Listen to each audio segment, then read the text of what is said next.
Hello, what's up guys? Welcome to in my YouTube channel Horror Tales, the time I saw Wendigo. First things first, this happened to me when I was around 10. I've lived in Idaho all my life and spent a lot of time outside or in the wilderness as a kid. My grandparents would take me camping and my older brother, and I would always hike up whatever trails we could find to get a view of the sunset. On one of these occasions, something terrifying happened. We were up at a campsite I only know as Warm River.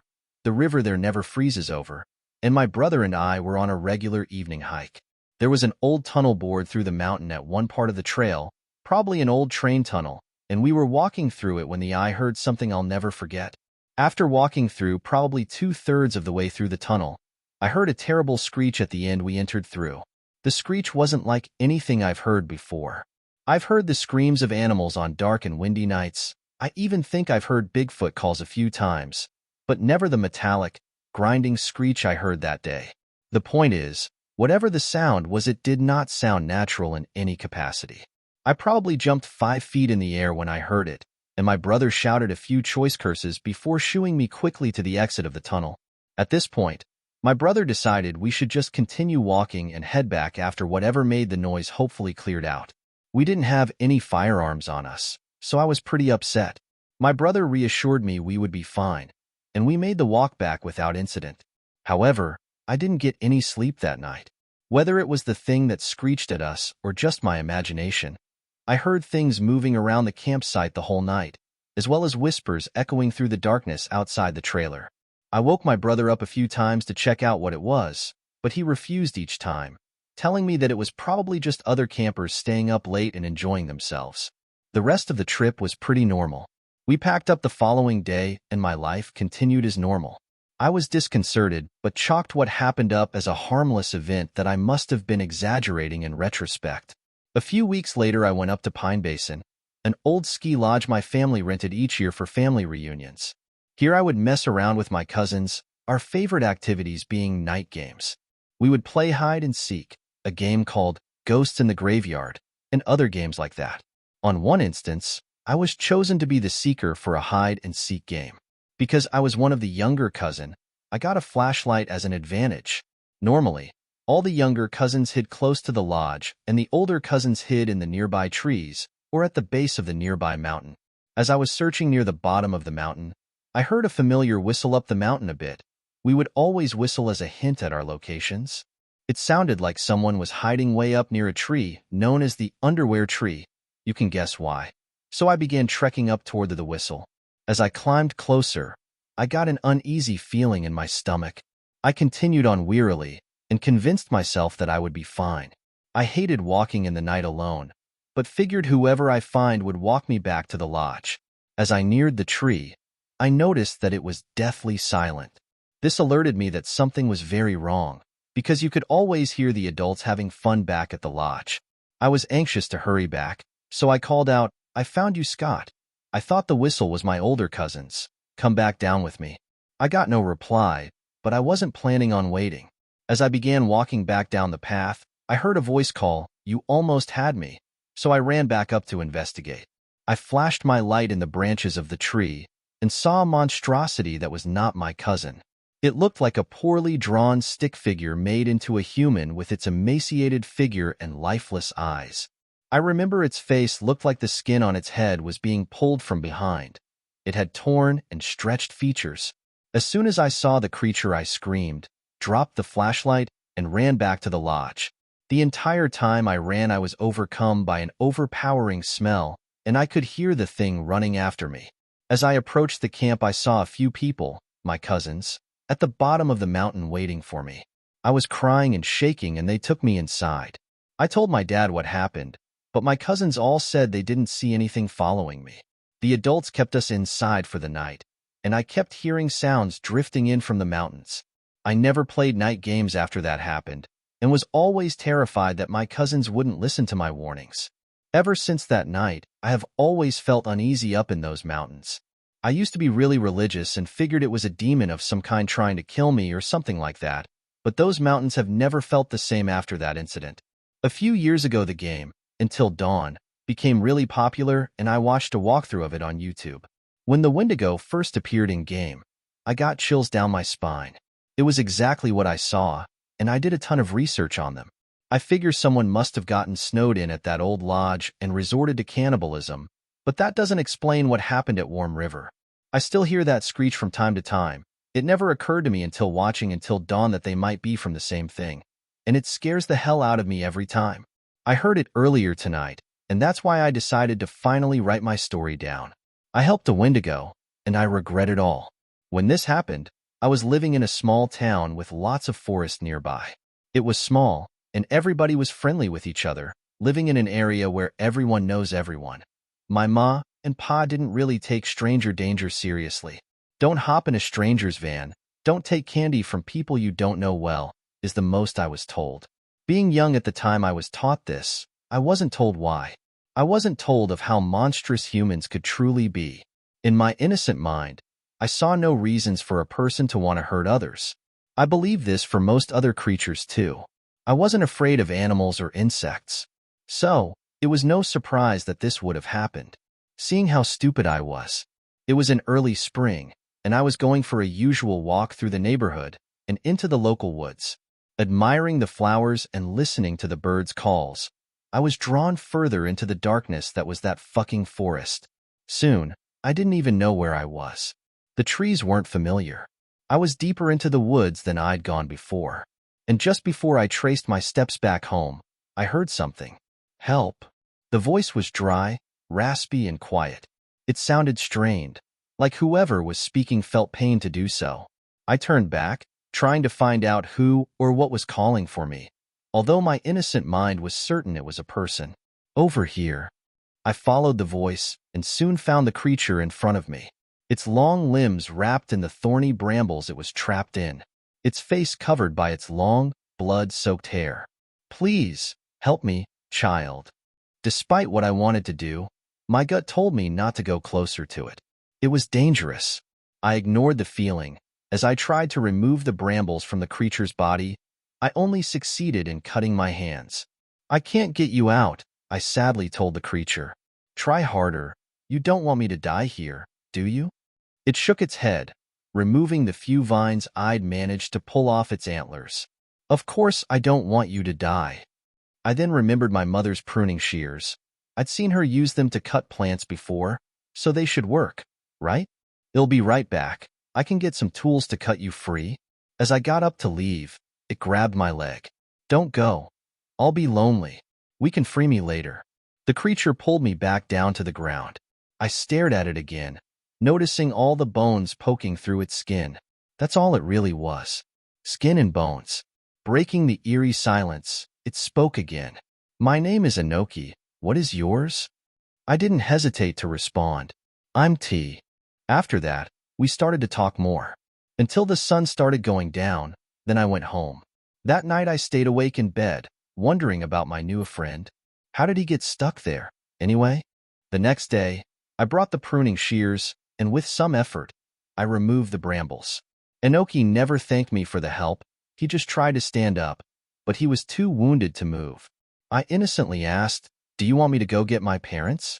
They have band-aids." But he shook his head. I need more than that. I need food to get stronger.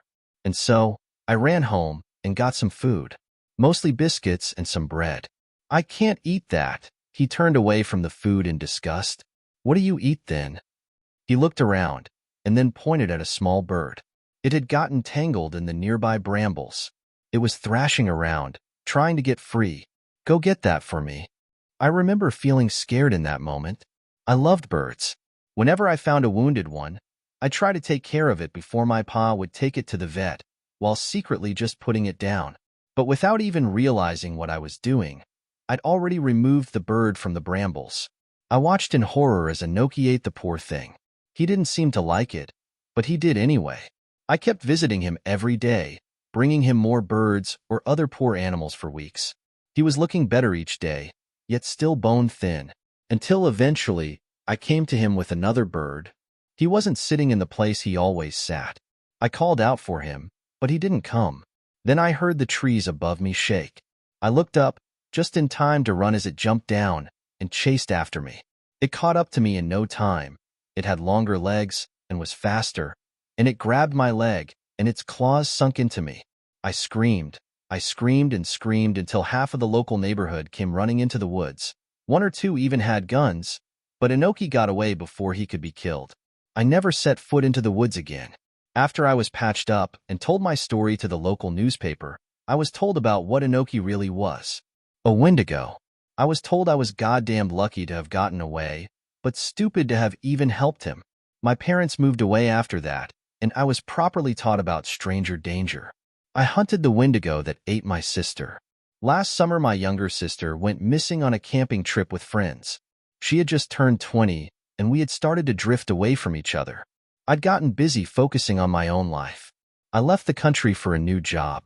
When I came back at Christmas, I found out she had gone missing. It explained why she hadn't been answering my messages.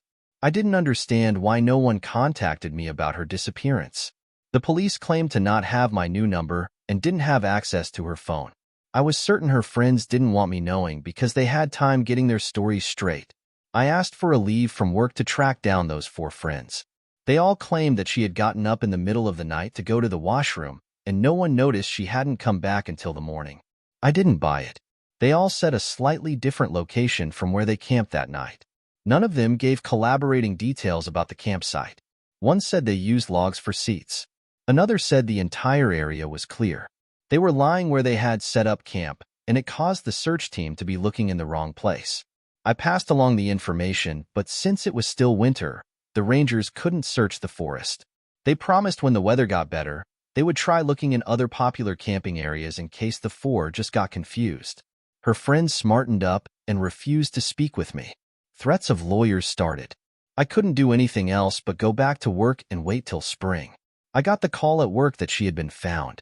Well, parts of her had been found. A man who had been panning for gold found some finger bones in the river. Soon, with more people going into the forest for the season, more pieces started to be discovered. In total, half her skull, some ribs, and the finger bones were discovered. There had been some larger bones that hadn't yet been fully tested to find out if they were hers. It may sound gruesome, but I demanded photos of each piece found. I felt as if the police weren't doing their job. They closed the case saying she had just gotten lost. They claimed the damage to the skull could have happened after death. After I saw a photo of the femur, I doubted that fact. The marrow had been scrapped out. There also were scratches on the bone the police said were made by animals. It did appear to have been gnawed on, but not by sharp teeth. Our parents died when I was 17 and she was 14. When it happened, I promised to take care of her. I failed her. I assumed since she became an adult, I was no longer needed. I was wrong. If I couldn't save her, the least I could do is find out what happened. Too many things weren't adding up. I quit my job even though my boss said I could come back anytime. He's lost a child, so he understood how grief worked. I did some research and packed what was needed. Then I drove to a small town by the forest looking for answers. I questioned some of the local shop workers trying to find out what happened before the group went into the woods. Apparently, my sister had become friends with those 4 locals she camped with. It was the first time they met in person but talked a lot online. I asked if there was a reason why they suddenly decided to go camping. Anyone I spoke with suddenly started to avert their eyes, as if they knew more but didn't admit to it. There was an odd air about this town. Everyone appeared as if they were trying to cover up a darkness with fake smiles. After my short investigation, I headed over to the ranger station. I've spoken with them on the phone before, but I figured I would press my luck trying to get more information if they couldn't just hang up. Only 2 people were inside the small ranger station. An older man who was double my size, but I bet he was still fit enough to do his job. A younger woman who looked like she may be his daughter walked around the desk to greet me. She was extra friendly and reminded me a little of my sister. "I'm Dustin Hill. I've spoken to Ranger Dan before," I said, and her face dropped a little. Her smile was strained once she knew who I was. The other ranger didn't get up from his chair. His face was half hidden by a large local newspaper. He flipped the pages trying to ignore me. "I have no news for you," he said, not even looking up. I wondered if he could feel my glare at the back of his head. The younger women looked between us in distress, unsure of what to say. "May I have a map of my sister's last location? I'm not from the area and I don't want to get lost." The older ranger sighed and stood up. He sorted through some papers and grabbed a trail map. At least he was patient, telling me which path to take and how long the hike would be. He had nothing personally against me. He just wished I accepted my sister was gone and there was nothing I could do about it. I refused to believe that fact. It's been a full season. I'm not sure what you think you might find, the female ranger said innocently. Anything, I told her, and put away the map provided. I'll be staying in the forest for a while. Ranger Dan frowned. He crossed his arms, disapproving of my plan. Instead of trying to stop me, he gave me a single piece of advice. Bring a gun. I stopped at the doorway to let what he said sink in. Sure, there were bears in the area, but no one had been killed by one in over 5 years. I nodded silently, accepting the help. He must have some sort of unknown reason for acting so short with me. If I only knew what that was, I may be closer to finding out what happened to my sister. I would discover this town's secrets sooner than I thought. It was too late in the day to start at the campsite. I rented a motel room, planning to set out in the morning. After it got dark, I put on my jacket to go outside for a quick smoke. I've been quitting on and off since my parents died.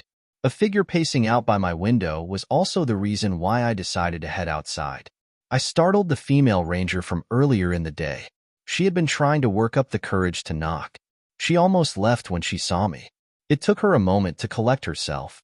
It would be pointless going to that campsite, she told me.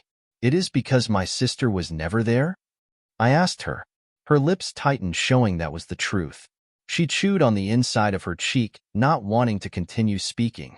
Yes, I hated lying. Where they really went is complicated. I don't think taking a hike is overly complicated. Tell me. I pressed after I lit a cigarette. My voice had grown cold after my sister died. I only cared about finding out the cause and nothing more. I think my harsher demeanor unnerved a lot of people. They went to Rosethorn Cabin. It's a local legend around here. She started. My sister had always liked ghost stories and urban legends. She didn't know what she wanted to do as a career yet. The last I heard, she held down a few part-time jobs while trying to figure out the rest of her life. Had she come here because she wanted to write about legends? She had always been good at writing. 10 years ago, the 2 children of the mayor went to their cabin late in the season. A massive snowstorm hit. From what I heard, there was a misunderstanding where they were staying. It was a month before anyone figured out they were stranded in the cabin. When a small rescue team arrived, they found the son in good health, but the daughter was nowhere to be found. She let the implications sink in. It was a tragedy that didn't need to happen. But what does the death of a girl 10 years ago have to do with my sister? So? No offense, but I don't care what happened to them, I harshly said. After what happened, the mayor tried to pay people to keep quiet. The son went back into the woods to live in the cabin. Some people say it was to get away from people accusing him of a crime, but others claim something else. That he, became a wendigo. She almost looked embarrassed saying the word. I've heard about them in passing. I wasn't into myths as much as my sister. All I knew about them was that you could become one if you ate human flesh. And for some odd reason, they had antlers and a lot of images people made of them. Why do they think that beyond the suggestion he ate his sister to stay alive? Did he start acting weird? Did he look weird? I questioned. He disappeared from the cabin after the first winter. People claim to see a pale, thin, wild man living in the woods. A few campers have gone missing only to have their bones to be found, but with the marrow gone, as if something had eaten it. She paused to rub her arms as if she had gotten a chill. She also started looking around, expecting someone to be listening to our conversation. I didn't believe in the whole Wendigo idea, but I would consider the Rosethorn son to have gone insane. She pulled out some papers from her back pocket and held them out for me to take. I'm sorry about your sister. Her death should not have happened. The mayor has since become a powerful politician. He's done everything in his power to ensure it's not well known that his son might be living in the woods killing and eating people. Even if you find evidence that proves your sister was murdered by our local Wendigo, you may never be able to get the truth out there. Still, I made you a map of how to get to the cabin. I hope you find what you're looking for. I thanked her for the help, truly glad someone in this town was willing to tell me the truth. She soon left, not wanting to be caught. People of this town thought there was a monster in the woods. They had been tight-lipped for my safety. I finished smoking and then went back inside the small motel room ready to try and get some rest. I would need it for the hike the next day. I checked out in the morning. I wasn't the best at reading maps, but this one was simple enough to understand. The trails up to the cabin weren't marked. They almost had been grown over due to lack of use. I needed to take a few breaks because my pack was too heavy. My job had always been in an office. I wasn't used to hiking. My body hated every moment, but I forced myself to carry on. I found the cabin a few hours before sunset. My stomach hurt from stress and hunger. I did listen to the ranger's advice. A small handgun that had once belonged to my father was holstered on my hip. We'd only gone shooting together once. After my sister disappeared, I went to the range to practice. Each time I imagined the target to be a bear or a shadow figure attacking her. It helped me improve quickly, but it didn't bring her back. No matter what I did, she would always be gone. The cabin was barely standing. The wood had rotted the elements without being maintained for so long. For some reason, the forest was quiet. The closer I got to the cabin, the less I heard the birds in the trees. Dark clouds covered the sun, giving the entire area an unsettling look. Soon droplets of rain started to come down. I didn't plan on staying inside the cabin. I went inside to avoid the rain, wondering if the weather would get so bad that it would force me to sleep inside for the night. The floorboards creaked with every step. Soon the rain and wind outside got so heavy it felt like the small cabin started to shake. It was a tiny space. There was only a living area with a small bathroom. No furniture remained, only a rusted, useless stove. At least the fireplace still worked. It took a few minutes to get the fire going. Then I took out my flashlight, trying to see better in the gray light. The wooden floors were less rotten inside. There were some odd spots where someone had scrubbed them as clean as the old wood could be. I got down low to run my fingertips over old scratches on the floor. Tracing my fingers over them, I realized they looked to be made by something with 4 claws. For an hour I crawled over the floor, desperately looking for anything. A scrap of fabric, or some blood stains. I needed proof that my sister had been here. Just before I gave up, my light caught something between the cracks of the floorboards. I used my Swiss Army knife and carefully lifted the small object out from between the 2 boards.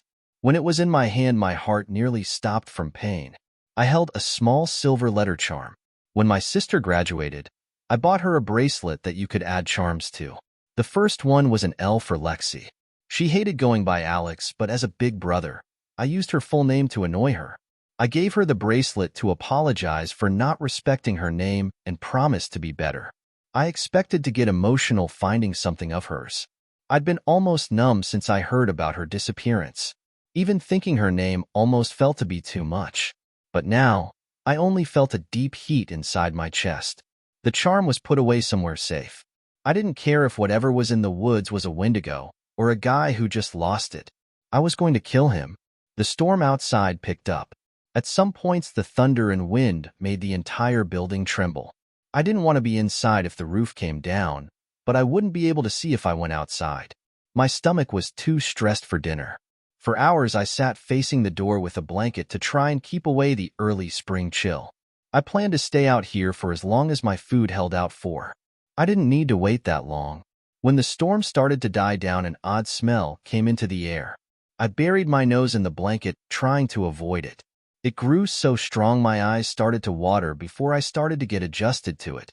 When I was younger, a trash bag broke when I tried to take it out of the can. Inside were some freezer-burned steaks we had thrown out along with other food waste.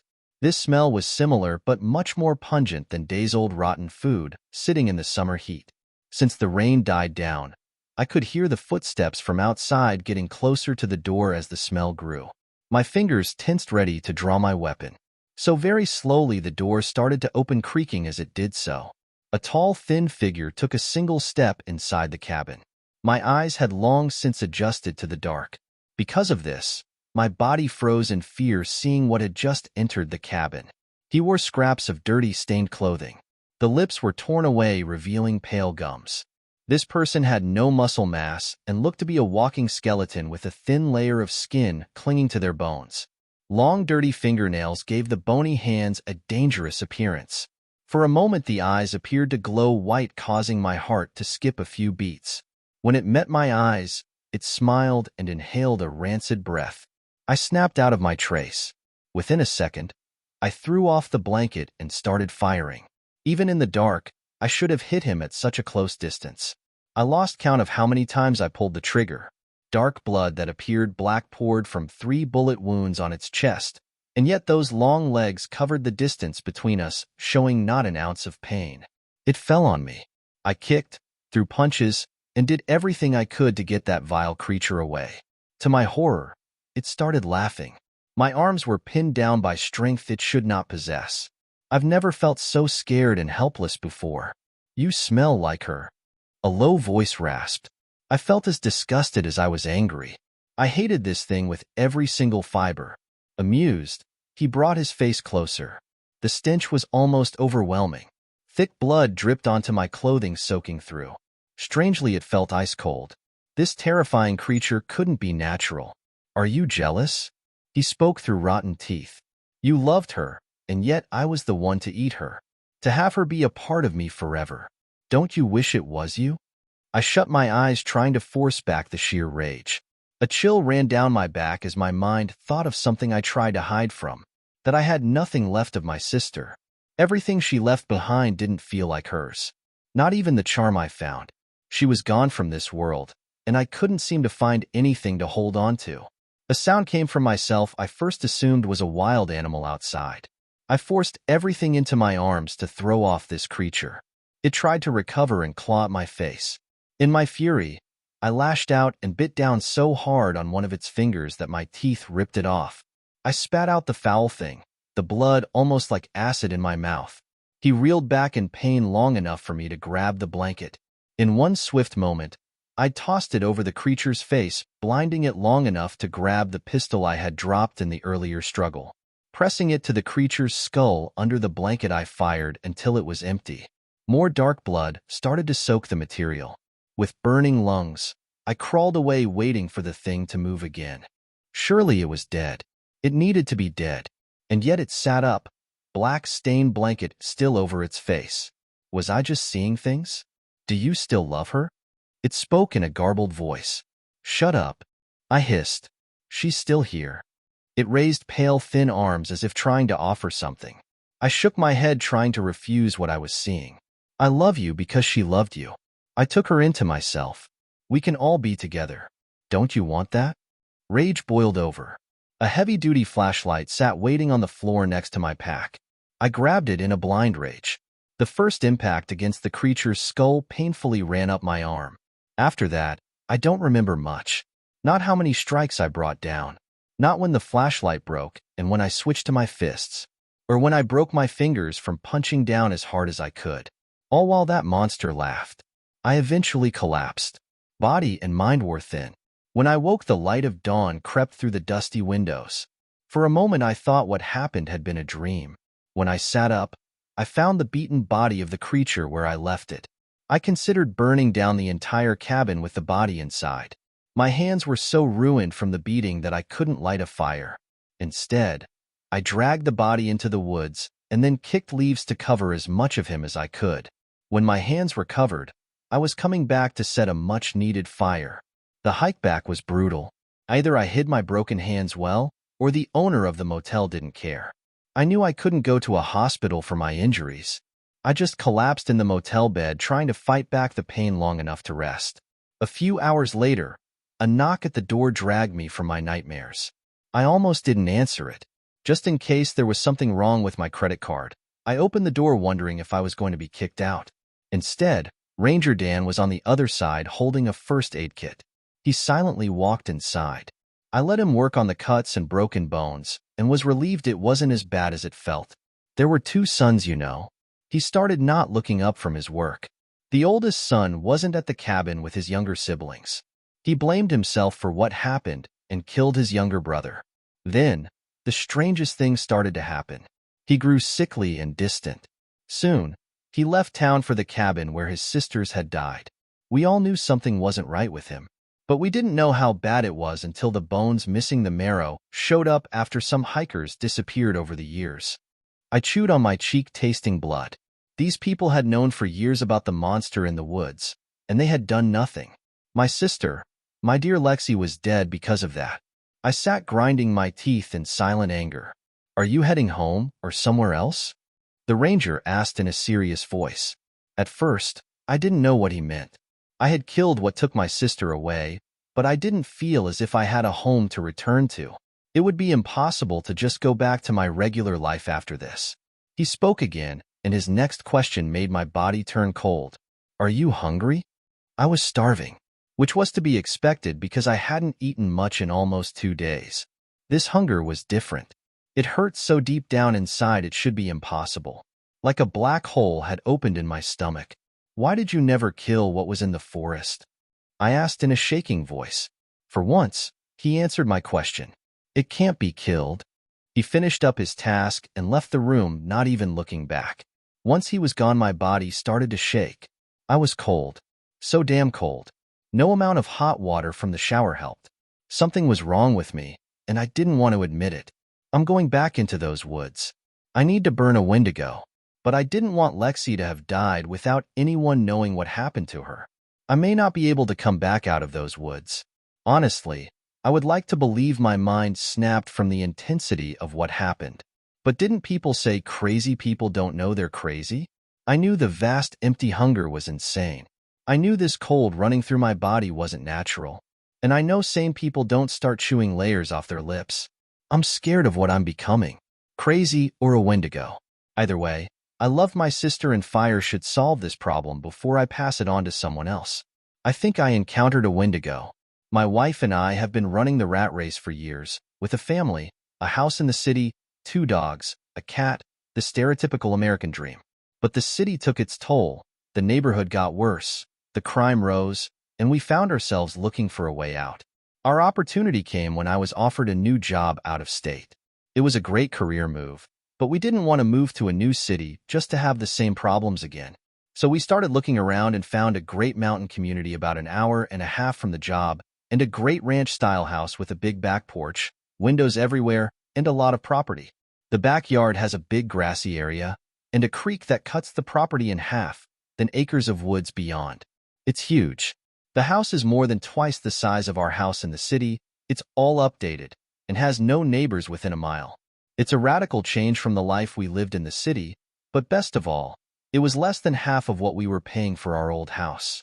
The house was a foreclosure, and when we asked the listing agent about it, she simply said the old family had abandoned the property. We really didn't think anything of it. The first 3 months were uneventful, with us settling into our new life, the kids getting used to the new school and new friends, and most of all, us getting used to the big house and property.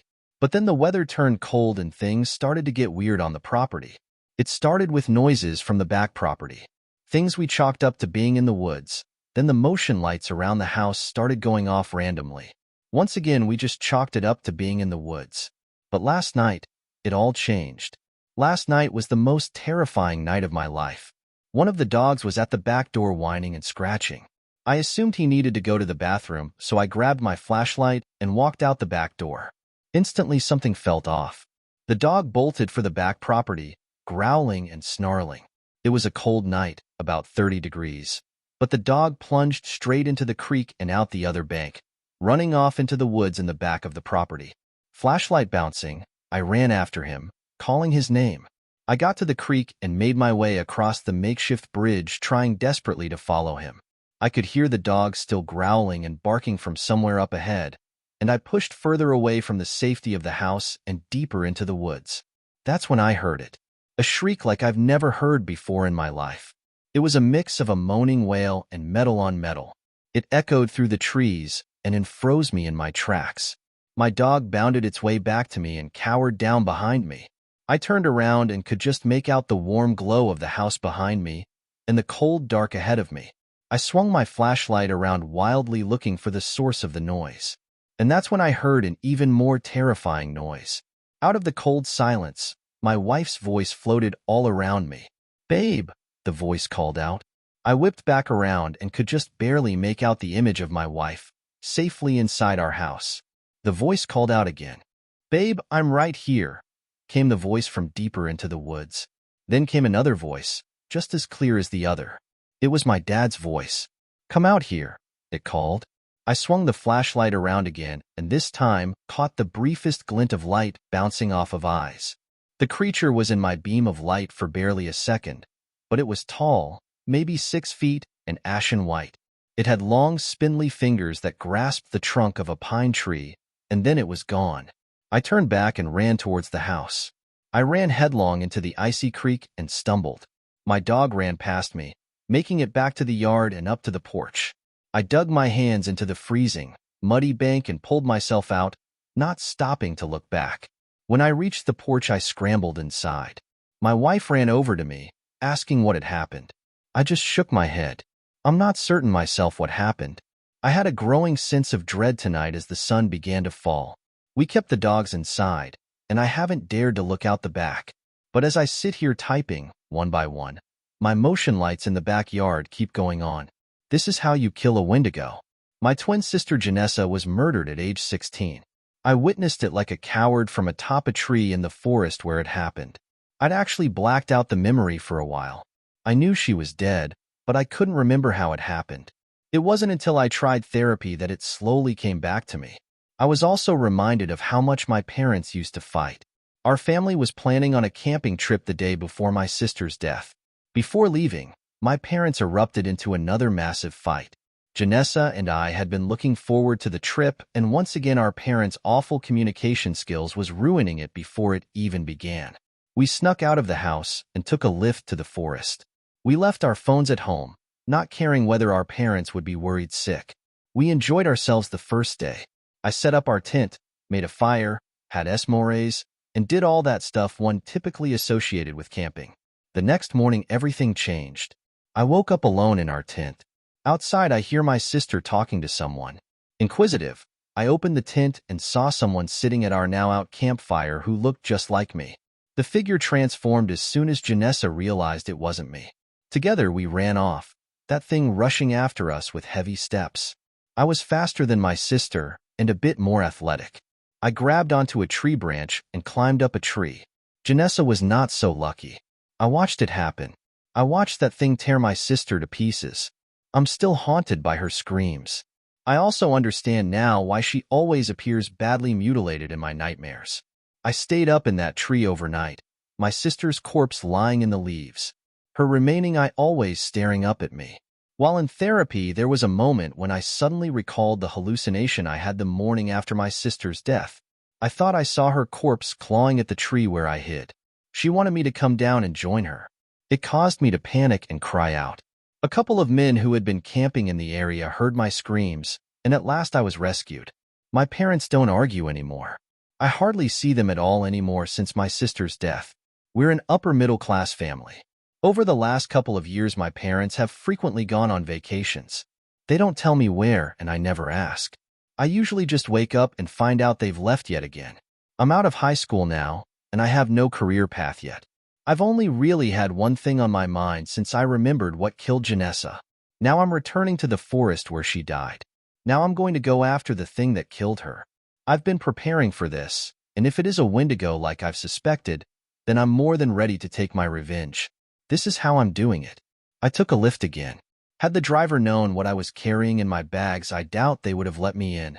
As I sat there, the realization of what I was doing grew heavily on me. What the hell am I doing? I've been talking myself up for the last couple of years. As much as I want a glorious victory, the closer I've come to this day, the more I daydream about dying the same way Janessa did. As angry as I am with my parents, I don't think they deserve to lose their only remaining child. But I just can't move on knowing that thing is still out there. My legs were as dense as gold once I tried to exit the cab. The driver watched awkwardly as I struggled to pull myself out while putting on my backpack and working to carry the other supplies. Why was I doing this alone? I don't want anyone else getting hurt in this, I think was my reasoning. But God, I wish I wasn't out here doing this alone. With each step I took into the forest, the more the terror numbed. I was in the domain of the wendigo now. I wasn't entirely sure how much of the information about them was real. I knew they could change their appearance. I know that their true form is just like the drawings people have made. There's no way to be an expert on these things unless you've actually dealt with one. I'm still not sure why it decided not to come after me. Based on its size, I doubt it would have had any difficulty. Instead, I'm still alive and crazy enough to come back and pick a fight. As I set up camp, I found myself jumping at the sound of any bird call or movement from a nearby animal. The way I hammered in my tent, I knew I was calling attention to myself. In my left pants pocket was a gun. Like werewolves, I'd heard that silver bullets were necessary to kill wendigos. What if I'm wrong? The thought had been with me ever since I'd stepped foot back into these woods. I stopped frequently while setting up. Behind nearby tree, I was almost certain I could see someone watching me and then hiding behind it again. I didn't bother to walk over and check it out. I finished up my tent and made up my sleeping bag inside. As I did this, I heard calls that sounded almost human off in the distance. It probably knew I was here. The minutes went by slowly, but soon dusk set upon the forest. I built a fire like the one Janessa and I had made. I roasted 2 marshmallows. Despite her absence, I made a s'more for her as well, resting it on a sizable rock near the fire. As I ate it, I thought about our last night together. All things considered, it was pleasant. Being twins, we had moments where we'd gotten into arguments like our parents. We'd fought one another. We had our problems. But that night had been pleasant. I'd actually been glad we decided to camp without our parents. As frightened as I still was, I felt a warmth not from the fire. A sense of calm overcame me as my memories were suddenly flooded with the good times Janessa and I had. The good times were not for long. I could hear footsteps not far behind me. Jeremy. I could never forget that voice. It sounded just like Janessa, but I knew it wasn't her. For some reason, I felt compelled to sit there calmly. As it approached, I could tell it was going over to take a seat at the rock where I'd left the s'more. I glanced delicately to my right. I watched as a figure that looked almost identical to the Janessa I remembered pick up the s'more and take a bite. "That's not yours." I surprised myself blurting that out. The fake Janessa ignored me, continuing to scarf it down. My terror turned to anger. The thing responsible for my sister's death was standing right next to me, mocking my grief. I didn't wait for it to finish. I pulled out my gun and pointed it directly at the figure. Before I could fire, the creature jumped to the left and turned around. I was struck with paralysis when I saw the mutilated face of my sister's corpse staring back at me. "I'm trapped, Jeremy." I struggled to keep aim. How dare that thing pretend to be her? It won't let me go, and it won't let you go either. We can be together again. It's so much nicer than going home to an empty house and unloving parents. She held her hand out to me. "Trust me, brother. Please." My trigger finger felt as though struck with a serious case of arthritis. Janessa took a step towards me. "Wait, no. It's not Janessa. Why did I suddenly forget that? Feed the forest with me, Jeremy. It's so much better being dead. PPR, prove it."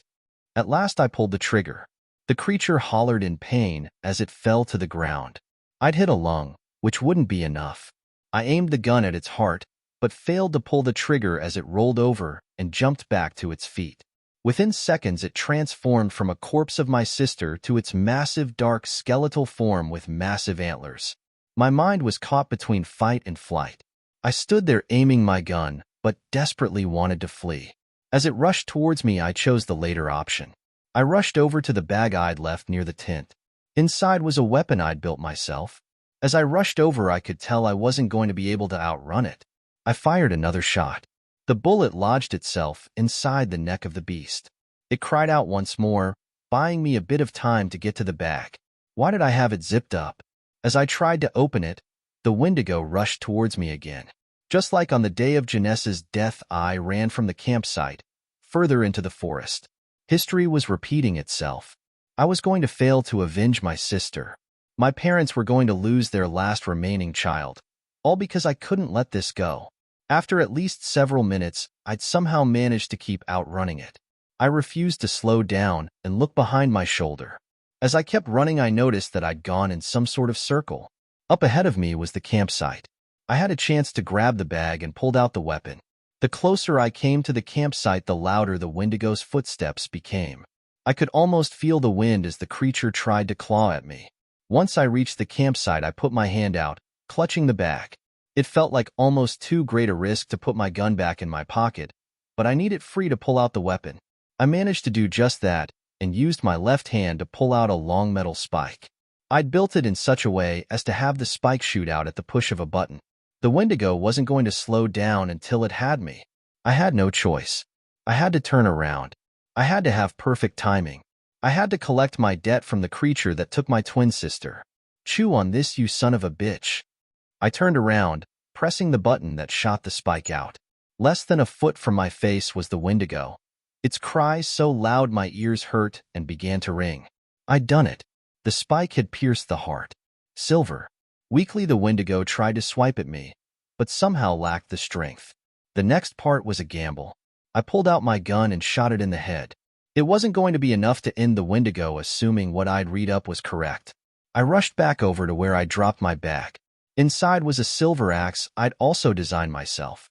When I returned, the creature was still conscious, letting out continuous agonizing cries. I felt no sympathy. I hacked away at its wrists first. Its claws were the biggest threat, and I wanted them gone. Despite the weightlifting I'd been doing, it took over a dozen hacks to remove the first long-fingered hand. I pulled out my gun and shot it again in the head. It subdued the creature long enough for me to remove the second hand, and then I began on its head. As it began waking up again, I found myself screaming at the creature.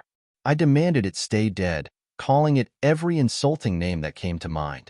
Once I'd hacked most of the way through its head, I pulled it off. I kicked it a couple of feet away. The wendigo no longer moved. It took over an hour, but I'd managed to put each limb, the head and torso, in the trash bags I'd brought along. One by one, I carried them back to the campsite. I lit another fire, burning each bag. It took until dawn for me to burn the body. I left the torso for last. It was a struggle, but I managed to remove the heart, rip it to pieces, and placed it in a silver box. After locking it, I looked around the site and decided to leave everything except my gun and the box behind. I was never particularly religious, but in the months leading up to my fight, I'd gotten to know a priest at a church in my area called Street Alphonsus. Luckily for me, he was there when I arrived with the silver box. His face went several shades paler when I showed it to him. Nevertheless, he escorted me to the back of the church with a pair of shovels and helped me bury it. Once done, I sat there, suddenly flooded with overwhelming emotions. I did it. The wendigo had been slain. I'd done it. My sister's killer was dead. Its body was burned, its heart in pieces and buried. Janessa! I cried out. I kept my promise. I killed it. The wendigo can't get anyone else. It won't kill anyone else. I placed my lowered head in my hands and continued to cry. I'm sorry I wasn't braver before, I whimpered. I'm so sorry I wasn't stronger before. I placed some flowers on my sister's grave an hour later. I talked to her tombstone as though she was there listening. I'd like to believe she was, and that she was pleased with my accomplishment. Afterwards, I returned home and slept through the day and all night. Once morning came, I heard some noise downstairs. I went down to see that my parents were home and sitting down to breakfast. They stopped and looked over at me, saying nothing. I walked over and pulled up a seat. I had no appetite at all. How was your trip? Where did you guys go? My parents exchanged looks before my father replied. We went out west to visit your aunt and uncle. Did you enjoy it? I had difficulty keeping my chin from quivering as I lowered my head again. Jeremy, sweetie, what's wrong? Both my mother and my father got up and came over to me. Why do you keep leaving me alone? God damn it. I'm the only kid you have left. Don't you give a fuck about me?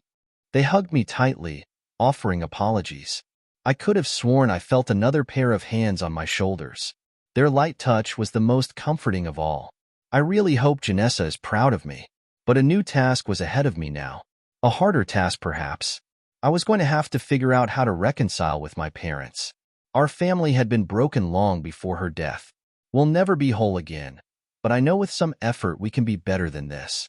I hope she can continue to give me the strength to put myself together as I progress into adulthood.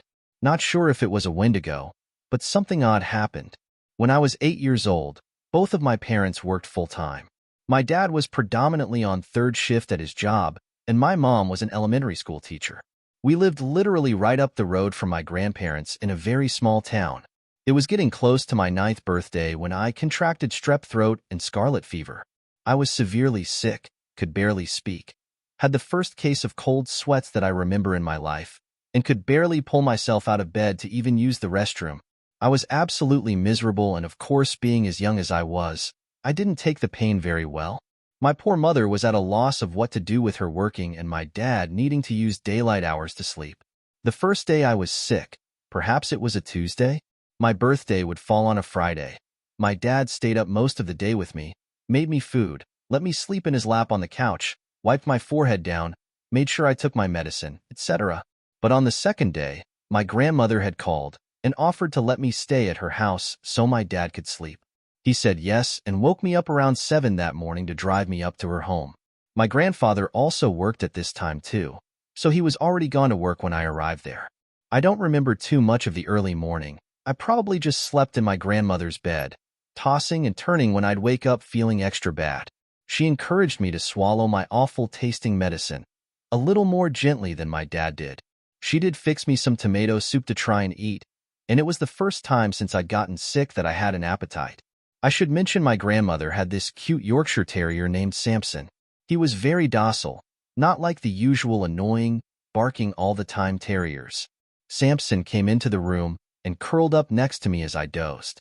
I do know when I woke up at some point, it had to be the early afternoon/lunchtime because I could hear the TV faintly from the living room on some game show. My grandmother had a ritual of eating her lunch while watching a game show. I think it was The Price is Right. I was trying to fall back asleep because I had gotten this really bad headache, maybe from dehydration. I was on the verge of sleep when I was jolted awake by this Samson yelp that erupted from the living room. The terrier curled up next to my feet, perked up, but didn't move. I knew I had heard his name being called too, but it was odd he didn't respond. Samson. My grandmother called again. Samson. Samson.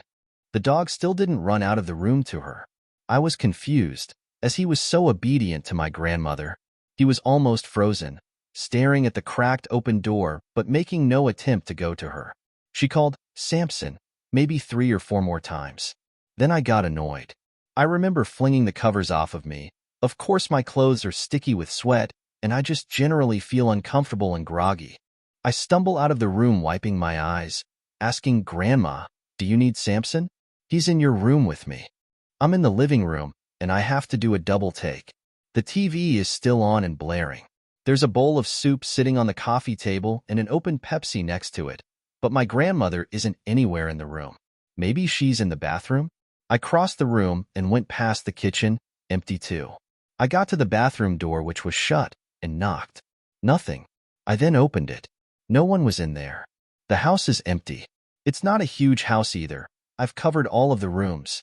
So yes, my first reaction was to get scared. I could clearly hear my grandmother calling for the dog, but she's not anywhere inside. I can feel my hands and feet get all tingly. I start shouting for my grandma, but my voice is just echoing through the small, cramped home. Samson had gotten up at this point and was sitting near the couch, looking completely undisturbed. I fumbled for the remote and turned the TV off and yelled, more like wheezed, to the top of my lungs, which you can imagine how painful this was with a scratchy, infected throat. Grandma! The worst part happened next. I heard her shouting my name back, clear as ever, like she was standing only feet away. I start crying now, scared out of my mind. I feel like maybe it has to be a ghost. I grew up with scary ghost stories courtesy of my dad, and I'm convinced now I'm in the room with a ghost. And then she/whatever this was, proceeded to call my name again. Then, there was a second voice, definitely not my grandmother's. It was deeper, definitely more masculine, and absolutely terrifying as it shouted, "Come to the front door." I did not do that. Instead, I made sure to run back to my grandparents' bedroom, lock the door, and pick up the telephone on their nightstand. I called my own home phone, and my dad's sleepy voice answered. Through a barely comprehensible voice, I managed to croak something like, "Daddy, there's someone in the house, and I can't find Grandma. She's gone."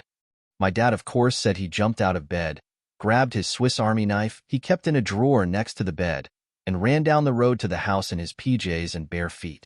He ran up to the front door, jiggled the handle. It was locked.